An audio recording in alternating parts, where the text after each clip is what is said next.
एक देश में दो कानून, बंगाल में क्या चल रही जिन्ना की सरकार, शर्मिष्ठा पनौली केस में मोदी की हुई एंट्री। हिंदुस्तान में रहकर पाकिस्तान के एजेंडा, शर्मिष्ठा पनौली केस का असली सच जानकर हिल जाएंगे आप। 19 साल की शर्मिष्ठा पर भयंकर फंसी ममता बनर्जी, दिल्ली पहुंची रिपोर्ट, अमित शाह का शुरू हुआ एक्शन।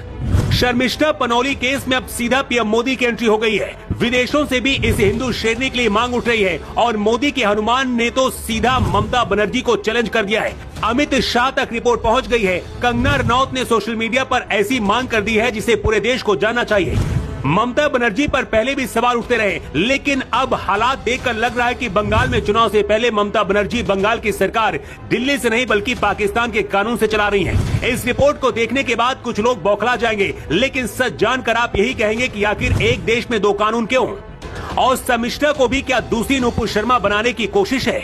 नुपुर शर्मा के बाद शर्मिष्ठा केस में जो हुआ, उसके बाद ये तो साफ हो गया है कि इस देश में कई लोग राष्ट्रपति से लेकर किसी को भी कुछ भी बोल सकते हैं। हिंदू धर्म ग्रंथों को फाड़ सकते हैं, मंदिरों को खंडित कर सकते हैं और भगवान को अपशब्द कह सकते हैं और तो और पाकिस्तान का भी समर्थन कर सकते हैं। न्यायालय भी उन्हें अभिव्यक्ति की आजादी के नाम पर छोड़ देता है। लेकिन अगर कोई हिंदू सच भी बोल देगा या मजहब के खिलाफ किसी कुछ बोल देगा तो उसके पीछे पड़ जाएंगे। किसी दूसरे धर्म के खिलाफ अगर कोई हिंदू कुछ भी बोल दे तो फतवा जारी हो जाता है और ममता बनर्जी जैसी सरकारें शर्मिष्ठा जैसे काबिल छात्रा की जिंदगी बर्बाद करने के लिए गिरफ्तार करवा लेती है। लेकिन शर्मिष्ठा के लिए अब खुद पीएम मोदी की एंट्री हुई है।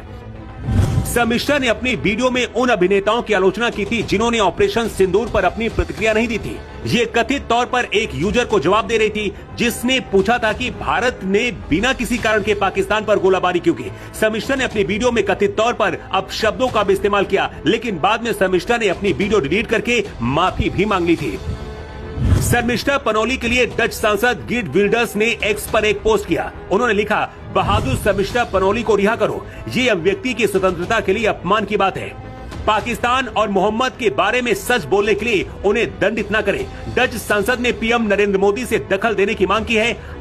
इसके साथ ही आंध्र प्रदेश के उप मुख्यमंत्री और सुपरस्टार मोदी के हनुमान कहे जाने वाले पवन कल्याण ने कहा है कि ऑपरेशन सिंदूर के दौरान कानून की छात्रा शर्मिष्ठा ने अपनी बात रखी। उनके शब्द खेदजनक और कुछ लोगों को दुख पहुंचाने वाले हैं। उन्होंने अपनी गलती स्वीकार कर ली है, वीडियो डिलीट किया और माफी भी मांग ली। इसके बाद भी उन्हें गिरफ्तार कर लिया गया। लेकिन ममता बनर्जी के इस सांसद और नेता सनातन धर्म का मजाक उड़ाते हैं तो उन पर कार्रवाई क्यों नहीं होती है? जब हमारे धर्म को गंदा धर्म कहा जाता है तो सब शांत क्यों रहते हैं?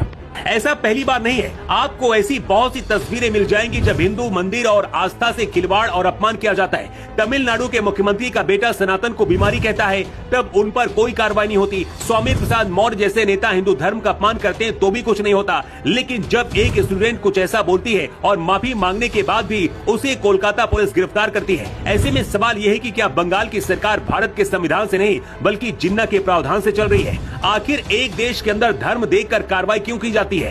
कंगना रनौत ने भी शर्मिष्ठा की रिहाई की मांग की है। शर्मिष्ठा का हम सपोर्ट नहीं कर रहे, लेकिन कानून हर किसी के लिए एक जैसा होना चाहिए। इसीलिए सवाल है कि क्या नुपुर शर्मा के साथ जो हुआ वही अब शर्मिष्ठा के साथ हो रहा है? बताया जा रहा है कि अमित शाह ने रिपोर्ट मांगी और बहुत जल्द मोदी सरकार दखल देने वाली है। लॉ स्टूडेंट शर्मिष्ठा पनौली मामले में क्या केंद्र सरकार को दखल देना चाहिए? अपनी राय कमेंट बॉक्स पर लिखकर आप जरूर बताएं और इस खबर को इतना ज्यादा शेयर करें ताकि ममता बनर्जी तक भी खबर पहुंच जाए।